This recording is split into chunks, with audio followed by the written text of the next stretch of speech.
Hi guys, gusto mo ba ma-achieve yung ganito ka-creamy na manok na pagkaluto? So, gagawin po natin ito. So, mag-isa lang naman tayo dito ng butter. And then, habang piniprito ko yung manok, ay magigisa lang tayo. Butter at saka bawang po pala yung igigisa natin dito. Medyo fast forward lang po yung video na to kasi masyadong mahaba. And then, malalaki po yung gayat ng sibuyas ko dito. So, kayo po nakadepende kung ano po yung malalaki ba o maliliit. Ayos lang yun. Yung mahalaga, decision nyo po yun. At ito nga okay na rin yung ating manok. So, hanguin lang natin ito. Sobrang sarap to guys. Try nyo na rin magluto. And then, ito nilipat ko yung aking niluluto sa gitna kasi mas mabilis at malaki ang apoy dito. So, pagkatapos ko igisa yung sibuyas, naglagay po ako dito ng mushroom. Ready to, ready to eat na yung mushroom. Nakalata na po yan.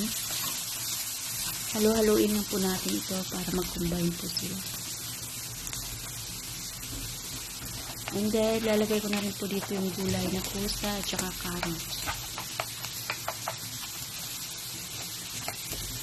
Pagkatapos niyan, haluin lang natin ulit para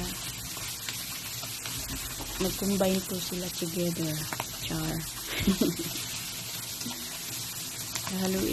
Haluin lang natin. Tapos po naging okay na siya, hayaan muna natin ng ilang minuto. Ilagyan ko na rin dito ng paminta at saka yung powder na chicken. Hindi nyo na rin nakita yung paglagay ko ng cream kasi masyadong mahaba yung video, so pinap po siya.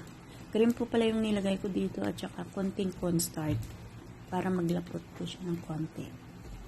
So, halo-haloin lang natin ng maayos para mag-combine. Tapos, hayaan natin ng konti. Nilagyan ko ulit dito ng asin kasi parang matabang sa pakiramdam ko. Pero nakadepende po sa inyo kung anong gusto niyo pong panlasa. Ayan, at nilagay ko na rin yung manok.